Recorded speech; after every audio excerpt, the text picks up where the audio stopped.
안녕하세요, 구름맘입니다. 일전에 초등학교 입학 준비에 대해서 말씀드린 적이 있는데, 저는 아이들을 합반시킬지 분반을 시킬지 결정을 이미 한 상태라서 그 외에 실질적인 입학 준비에 대한 얘기만 해드렸어요. 그런데 여기저기서 보니까 아직 합반을 해야 될지 분반을 해야 될지 결정을 못 하신 분들이 좀 있더라고요. 그래서 결정하시는데 조금이라도 도움이 되고자 영상을 다시 한번 만들어 봅니다. 쌍둥이, 합반과 분반, 어느 쪽이 좋을까요? 네, 예상하셨겠지만 정답이 어디 있겠어요. 아이 키우는데. 합반과 분반할 때는요, 아이의 관계라든지 학습 능력, 엄마의 시간적 여유, 이 모든 것이 맞아 떨어졌을 때 결정을 하실 수 있을 거예요. 먼저 합반이 좋은 경우에 대해서 말씀드릴게요. 첫 번째, 어머님이 시간이 통 나지 않을 때 뭐 맞벌이를 한다든지 아니면 뭔가를 배우고 있다라든지 아니면 너무 어린 동생이 있어서 시간을 내기가 자유롭지 않다, 이럴 경우에는 합반을 할 수밖에 없겠죠. 왔다 갔다 매일 학교를 다닐 수는 없을 거 아니야. 이런 현실적인 문제는 감안하셔야겠죠. 두 번째, 아이들의 유대관계가 너무 좋을 때, 유대관계가 좋다면 믿고 갈 수 있는 아군을 데리고 함께 학교에 들어가는 거죠. 더 넓은 세상에. 이거야말로 정말 쌍둥이가 누릴 수 있는 프리미엄이죠. 가끔 쌍둥이 어머님들 우스갯소리로 이런 말씀 하시잖아요. 우리는 왕따는 걱정 안 해요. 둘이 다니면 되지. 맞아요. 그게 초등학교라는 넓은 세상에 첫 발을 내디딜 때, 그때야말로 정말 유용하게 쓰이죠. 특히 아이들이 사교성이 떨어질수록 더 서로에게 위안이 될 수 있고 위로가 될 수 있는 큰 이점이 있죠. 엄마의 자궁부터 나눠 쓰던 관계잖아요. 이 두 아이들의 유대관계를 간단하게 생각하지 않으셨으면 좋겠어요. 아주 큰 자산이에요. 이번에는 분반이 좋은 경우를 소개해 드릴게요. 첫 번째, 아이들이 원했을 때는 그렇게 해주셔야 합니다. 엄마가 바쁘고 엄마가 시간이 없는 건 엄마 문제일 수 있어. 아이들이 학교에 처음 들어가서 어떻게 생활하는지는 정말 아주 큰 의미가 있는 일이잖아요. 그렇기 때문에 가능한 최대한 아이들의 의사를 따라주는 것이 좋습니다. 아이들의 의사를 존중해 주세요.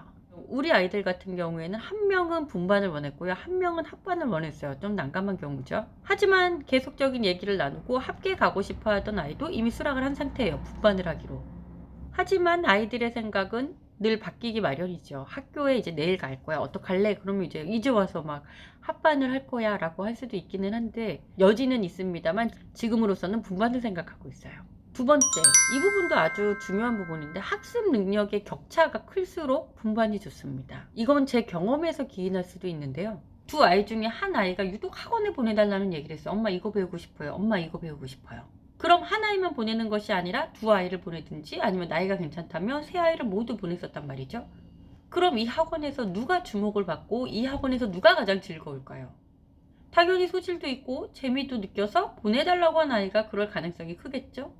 이 아이가 이렇게 요청한 곳이 한 두세 군데가 돼요. 그러면 이 두세 군데 모든 곳에서 이 아이는 늘 주목을 받고 늘 칭찬을 받고 늘 즐겁습니다. 아주 좋은 일이죠. 그런데 반대로 그 두세 군데를 갈 때마다 이 반대편에 서 있는 아이는 흥미도 딱히 없고 소질도 별로 없어. 갈 때마다 어떤 감정을 가질까요? 무능함을 느껴요. 이 아이에게는 늘 즐겁고 좋은 공간이었지만 반대로 이 아이에게는 뜻밖의 무능함을 제공하는 장소가 되었을 수도 있다는 얘기죠. 그래서 학습 능력의 차이가 많다면 분반을 하는 것이 좋아요. 그래야 죽어야만 끝난다는 그 쌍둥이들 간의 비교, 이런 게 잠시나마 멈출 수 있습니다. 독립된 객체로 갈 수 있도록 지금까지 노력을 해주셨겠지만 초등학교 입학을 앞두고서는 더더욱 이 부분에 매진을 해주셔야 돼요. 세 번째, 성향이 다를 때예요. 우리 아이들도 성향이 달라요. 한 아이는 몸으로 노는 쪽에 가서 놀고 한 아이는 조금 차분하게 노는 편이거든요. 물론 둘이 같이 막 뜯고 싸우고 레슬링 하면서 놀 때도 많지만, 어차피 성향이 다르다면 놀 때나 학습을 할 때 서로 걸리적거릴 수밖에 없어요. 괜히 신경만 쓰이는 거지. 나는 몸으로 뛰어놀고 싶어. 그런데 쟤는 앉아서 책을 보고 싶어. 그럼 또 같은 반인데 남도 아닌데 얘만 두고 나가기도 조금 그렇고, 얼마나 신경 쓰이겠어요. 사실은 선생님까지도 조금 얘한테는 엄한 선생님이 필요하겠네, 얘한테는 좀 더 보육교사 같은 보육사 면모를 갖춘 선생님이 필요하겠네, 이런 생각으로 조금 배치를 해줬으면 좋겠지만 그렇게는 못하니까 친구들이라도 자기 성향에 맞는 친구들을 좀 자유롭게 프리하게 선택할 수 있게 분반을 해주시는 것도 좋습니다.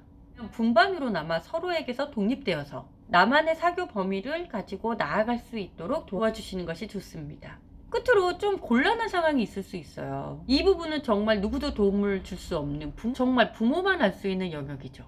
바로 한 아이가 리더일 경우입니다. 한 아이가 리더이고 한 아이가 이 아이한테 의존하는 바가 크다. 이러면 부모님이 조금 고민을 해주셔야겠죠. 지나치게 한 아이가 사교성이 떨어지고 한 아이가 리더인 경우, 이럴 경우는 어떻게 하면 좋을까요? 만약에 둘을 붙여놔서 합반을 시켰으면 이 아이는 의지가 되고 마음이 안정되겠지만 이 리더의 아이인 경우에는 피곤할 수 있어요. 반대로 이 아이를 늘 챙겨주고 보살펴야 한다는 마음이 커서 큰 책임감으로 다가갈 수도 있습니다.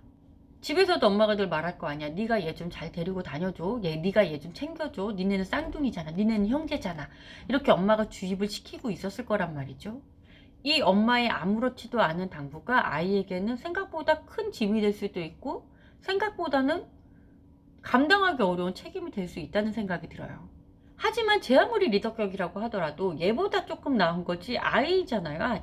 아직 들어가지 못한 미취학 아동이기 때문에 너무 큰 부담감을 주는 건 좋지 않습니다. 그래도 어쨌든 합반을 할 건지 분반을 할 건지는 고민을 해주셔야 되니까 이 아이에게 큰 책임감을 줄지 아니면 사교성이 떨어지는 아이한테 쌍둥이라는 큰 무기를 쥐어줄지, 이 부분은 부모님들이 두 분이서 정말 큰 고민을 길게 해보셔야 될 것 같습니다. 다만 반드시 이때도 아이들한테는 물어봐 주세요. 아무리 아이들이라고 하더라도 본인들이 선택한 데에 대해서 돌려받는 책임감은 필요합니다. 부디 결정하실 때 내 아픈 손가락보다는 아이들의 선택을 존중해 주시기를 바랄게요.